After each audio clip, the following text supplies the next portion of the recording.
Welcome बच्चों। आज के फिर इस नए सेशन के साथ आपकी शुरुआत एक अच्छी वीडियो के साथ होगी और कुछ अच्छा सीखने को आज आपको मिलेगा। तो आज हम बात करेंगे हमारे तीनों टेंस के मोस्ट इंपोर्टेंट पार्ट की, जो हम ज्यादातर यूज करते हैं, ज्यादातर हमारे दिनचर्या का हिस्सा रहता है।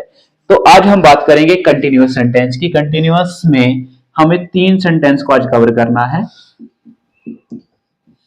तो सबसे पहले तो इसकी स्पेलिंग लिख लेना। तो इसको हम कंटिन्यूअस सेंटेंस बोलते हैं। तो इस सेंटेंस में जो मेन वर्ड है ना, वो उसका हमने ध्यान रखना है, कौन सा है, रहा वर्ड। ज्यादातर इसी सेंटेंस में सबसे आसान सेंटेंस है, इसलिए हम इसको जल्दी सीख जाएंगे।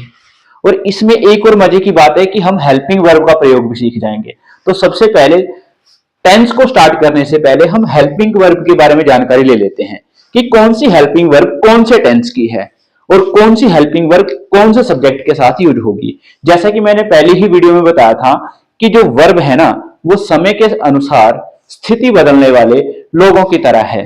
तो इसी तरह इस में भी हम वही देखेंगे कि वर्ब जैसे ही समय बदलेगा और स्थिति बदल जाती है। पर लेकिन कंटिन्यूअस सेंटेंस में वर्ब ऐसा नहीं करती। जो कंटिन्यूअस में एक बारी हो गई तो सारे कंटिन्यूअस में वर्ब उसी तरह ही काम करेगी। चलिए देखते हैं सबसे पहले हम हेल्पिंग वर्ब के बारे में। हेल्पिंग वर्ब को जान लेते हैं कि हम प्रेजेंट की अगर हेल्पिंग वर्ब की बात करें तो प्रेजेंट में हमें इज सिंगुलर सब्जेक्ट के लिए, आर प्लूरल सब्जेक्ट के लिए और एम अगर आई सब्जेक्ट है। फिर पास्ट की जो हम देखते हैं हेल्पिंग वर्ब, उसमें हमने देखना होगा वॉच सिंगुलर सब्जेक्ट के लिए और वर प्लूरल सब्जेक्ट के लिए। और फ्यूचर में आपकी वही विल और शैल का प्रयोग करेंगे। हम देखेंगे आज फिर जो मैंने कल बात करी थी कि जैसे हम विल या शैल का प्रयोग करते हैं, वो एक मॉडल्स की तरह बिहेव करता है। तो मॉडल्स की तरह बिहेव करेगा तो उसके पीछे का रीजन है, आज हम वो भी आइडेंटिफाई करेंगे। तो कंटिन्यूअस सेंटेंस में शुरुआत करने से पहले मैंने आपको बता दिया कि रहा वर्ड यहाँ पे कॉमन रहेगा लगभग, चाहे हम प्रेजेंट की बात करें तो रहा है, पास्ट की बात करें रहा था और फ्यूचर की बात करेंगे रहा होगा। कुछ इस तरीके से ये सेंटेंस है, इस तरीके की सिचुएशन, इस तरीके के मनोभाव अगर हमारे दिमाग में आते हैं तो हम उनको आसानी से लिख पाएंगे। तो वही जैसे कि हम देखते हैं कि पहले स्ट्रक्चर को देखना है कि स्ट्रक्चर क्या होगा। तो चलिए हम बात करते हैं यहाँ पे सब्जेक्ट के साथ हेल्पिंग वर्ब होंगी या तो इज या तो एम या तो आर। प्रेजेंट कंटिन्यूअस की बात करते हैं और इसके बाद इसके साथ आएगी वर्ब की फर्स्ट फॉर्म के साथ आईएनजी का प्रयोग करेंगे और उसके बाद ऑब्जेक्ट या फिर अदर वर्ड का हम प्रयोग करेंगे। तो इसमें सेंटेंस बना के देखते हैं कि कौन से सेंटेंस जो होंगे इसमें हम कवर कर सकते हैं। या आपने काफी बारी देखा होगा कि ये सेंटेंस हमारे आसपास रहते हैं और हमें पता लग जाएगा कि अच्छा, इन सेंटेंस को हम प्रेजेंट कंटिन्यूअस बोलते हैं, इन सेंटेंस को हम पास्ट कंटिन्यूअस बोलते हैं और इन सेंटेंस को हम फ्यूचर कंटिन्यूअस बोलते हैं। जैसा कि हम कह सकते हैं कि Raman is playing cricket. Raman cricket खेल रहा है। Gurmeet is going to school. Gurmeet school जा रहा है। We are laughing. हम हंस रहे हैं। I am doing my work. I am doing my work. He is coming to market. She is talking too much. तो इस तरह हम देख सकते हैं कि ये जो सेंटेंस है, अभी हमने क्या देखा कि वर्ब के साथ आईएनजी का प्रयोग किया जा रहा है और इसकी एक और बात बता दूं, शायद आप में से बहुत सारे बच्चों को नहीं पता होगा, जब वर्ब के साथ आईएनजी लग जाती है, हम जैसे हम पढ़ रहे हैं प्लेइंग, गोइंग, तो इन सेंटेंस को हम जीरेंट बोलते हैं। और ये जीरेंट सब्जेक्ट भी बनता है, नाउन की तरह भी काम करेगा। ये हम सीखेंगे आने वाले, अगर आप मेरी वीडियो के साथ आप बने रहे तो आप इन सब चीजों के बारे में सीखोगे। और जो बच्चे मुझसे पढ़ रहे हैं शायद उनको इन चीजों के बारे में पता भी है। तो चलिए हम अब पास्ट कंटिन्यूअस की बात करते हैं। यहां पे हमने बात करी थी कि इसको हम जीरेंट भी बोलते हैं। तो पास्ट कंटिन्यूअस का स्ट्रक्चर क्या होगा? मैंने क्या कहा था कि सिर्फ हेल्पिंग वर्ब चेंज होंगी। हमने यहां पे हेल्पिंग वर्ब कौन सी यूज करी? Is, am, are. तो सेम पास्ट का स्ट्रक्चर बना लेते हैं। सब्जेक्ट के साथ क्या आएगा? वॉज वर आएगा, प्लस वर्ब की फर्स्ट फॉर्म के साथ आईएनजी आएगी, और उसके बाद हम ऑब्जेक्ट या फिर अदर वर्ड का प्रयोग करेंगे। इसी तरह हम इन सेंटेंस को भी कन्वर्ट कर सकते हैं। कैसे? जैसे रमन, रमन सिर्फ हेल्पिंग वर्ब को चेंज करना है हमने। हेल्पिंग वर्ब के ऊपर आपका फोकस होना चाहिए, और ये सेंटेंस किस में कन्वर्ट हो जाएंगे? पास्ट में कन्वर्ट हो जाएंगे। तो कैसे कन्वर्ट करेंगे? रमन इज, तो यहां पे क्या लिखेंगे? Raman watch, Raman was playing cricket,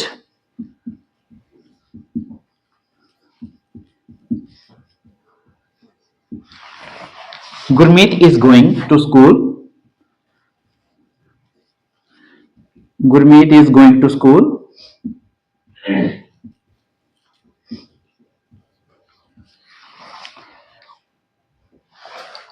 is नहीं, यहां पे वॉज का प्रयोग करेंगे क्योंकि हम पास्ट लिख रहे हैं ना। तो वी वर लाफिंग,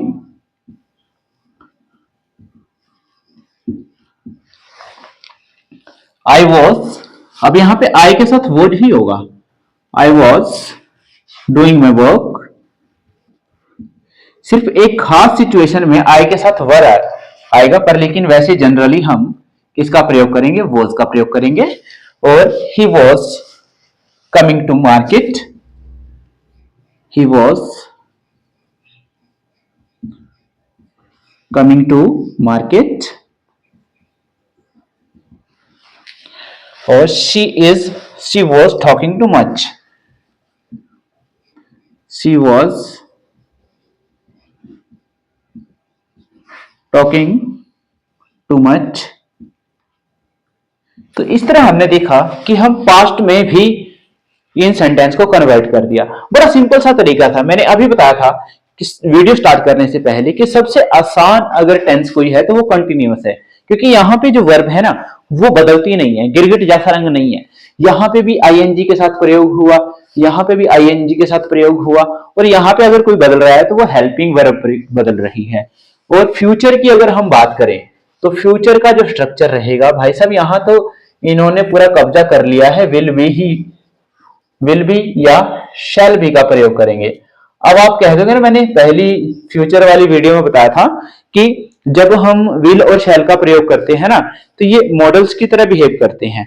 और मॉडल्स की प्रॉपर्टी क्या है कि उसके साथ बेस फॉर्म आती है। तो जो ये बी है ना, ये बेस फॉर्म की तरह, जो बेस फॉर्म है वो बी है, और इसकी सेकंड फॉर्म क्या होगी? वॉज। थर्ड फॉर्म क्या होगी? बीन। तो फ्यूचर का स्ट्रक्चर देख लेते हैं हम कि हमें सब्जेक्ट के साथ किसका प्रयोग करना है? विल बी या तो शैल बी, या दोनों में से किसी एक का प्रयोग कर सकते हो आप। वर्ब की फर्स्ट फॉर्म के साथ आईएनजी प्लस ऑब्जेक्ट और अदर वर्ड का हम प्रयोग कर सकते हैं। तो इन्हीं सेंटेंस को हम कन्वर्ट कर सकते हैं फ्यूचर कंटिन्यूअस में। तो कैसे करेंगे? Raman will be playing cricket, Raman will be playing cricket, Gurmeet was going to school,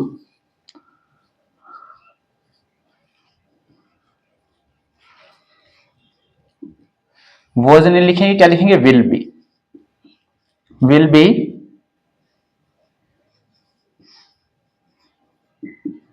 going to school.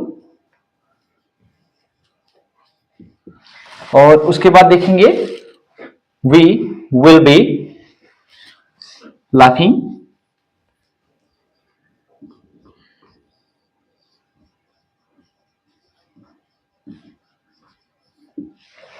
और I will be doing work. I will be doing my work.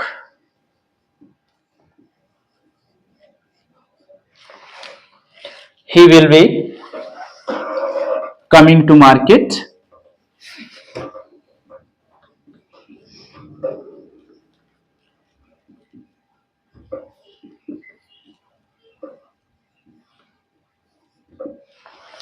और she will be talking too much, she will be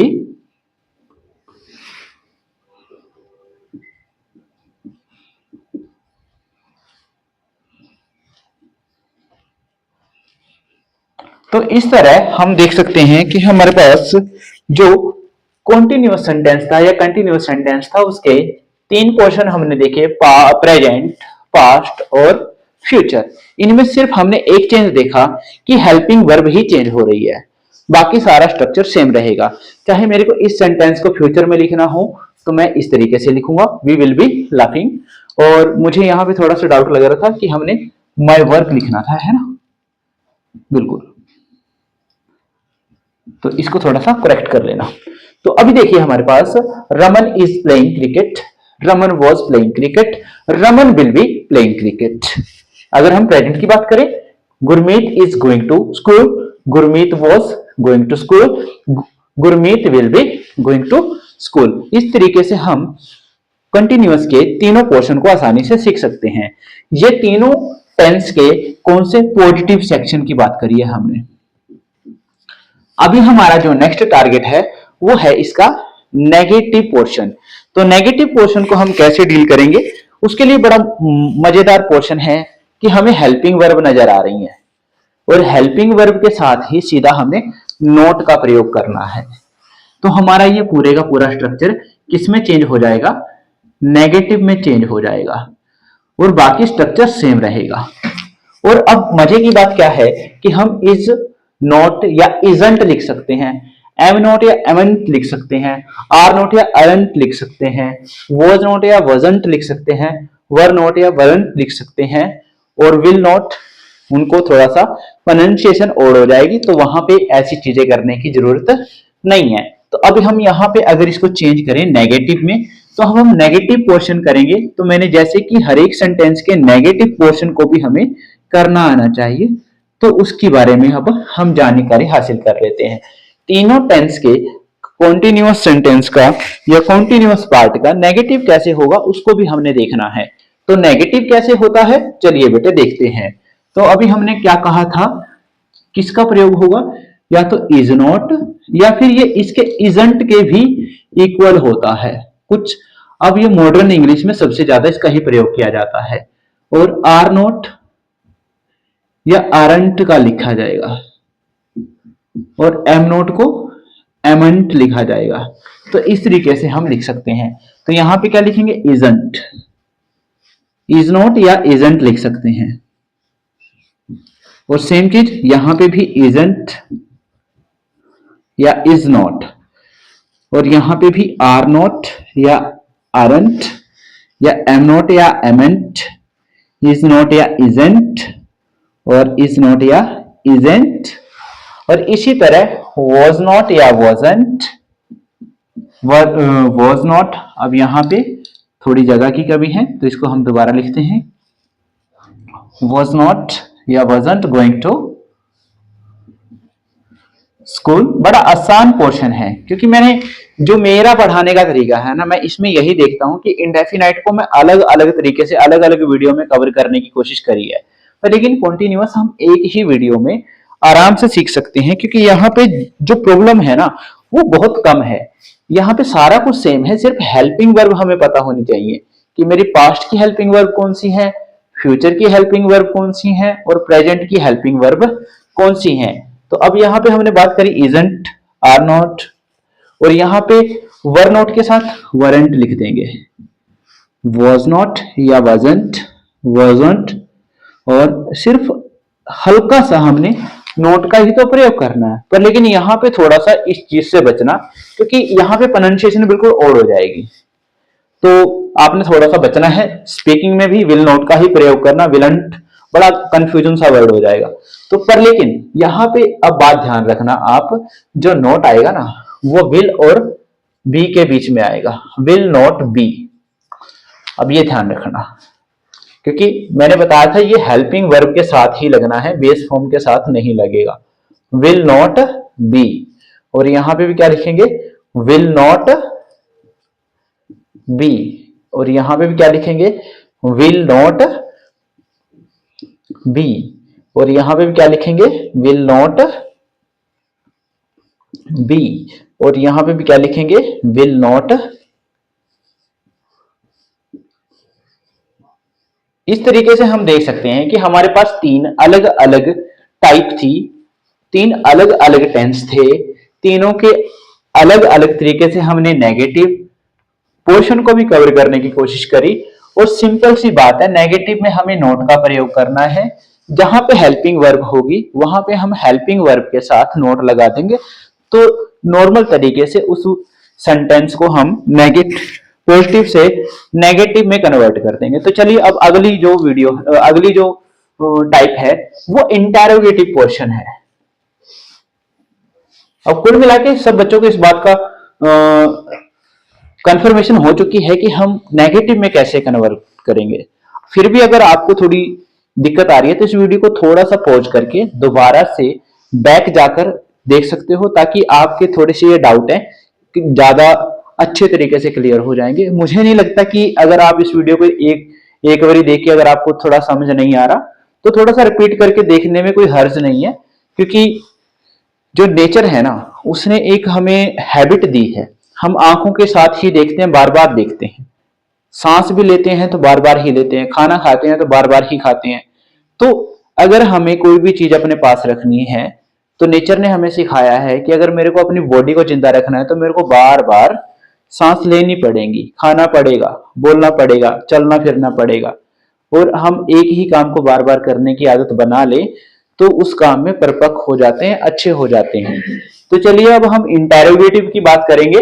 तो interrogative में जो बड़ा मजेदार चीज है, तो यहां पे भी हेल्पिंग वर्ब का ही प्रयोग करेंगे, इनको थोड़ा आगे पीछे लेके जाएंगे। Interrogative portion meaning question mark वाले। तो इंटेरोगेटिव में क्या है, स्ट्रक्चर देख लेते हैं हम। तो ये पूरे का पूरा पोर्शन भाई साहब पहले आ जाएगा सब्जेक्ट से। तो कहां पे आ जाएगा, इज, एम, आर, और उसके बाद सब्जेक्ट, और उसके बाद वर्ब की first form.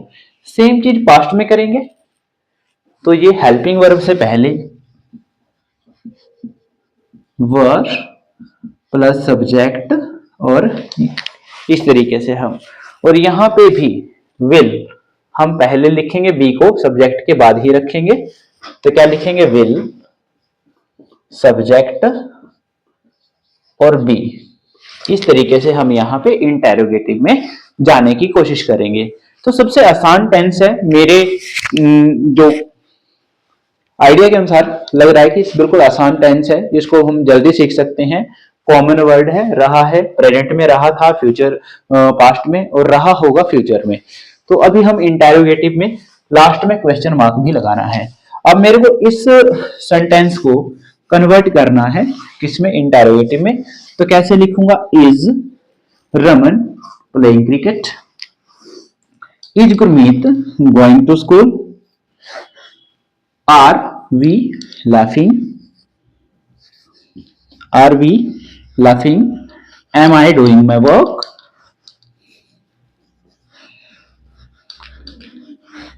Is he coming,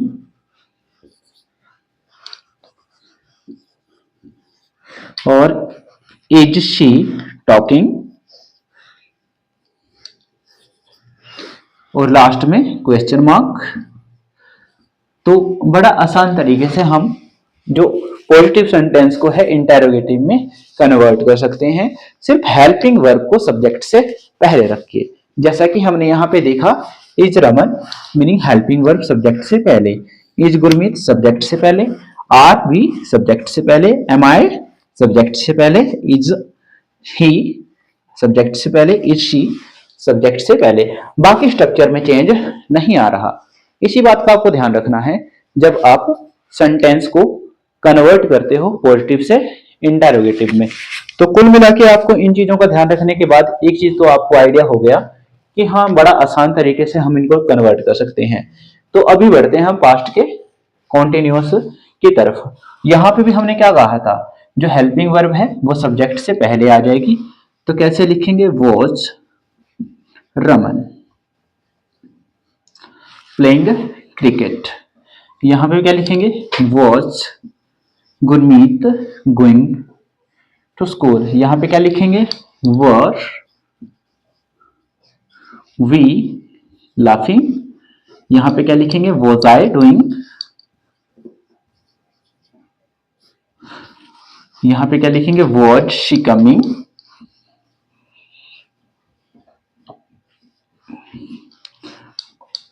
he coming. Was she talking. तो इस तरीके से हम इसको भी इंटेरोगेटिव में कन्वर्ट कर देते हैं। और लास्ट में क्वेश्चन मार्क लगाना भूलना नहीं है, क्योंकि ये हमारा कौन सा है, प्रश्नवाचक सेंटेंस है जिसमें हम प्रश्न पूछ रहे हैं। तो इनकी हिंदी क्या होगी, जैसे मैंने बोला, इज रमन प्लेइंग क्रिकेट, क्या रमन क्रिकेट खेल रहा है। वॉज रमन प्लेइंग क्रिकेट, क्या रमन क्रिकेट खेल रहा था। अब हम बढ़ते हैं फ्यूचर के इंटेरोगेटिव की तरफ।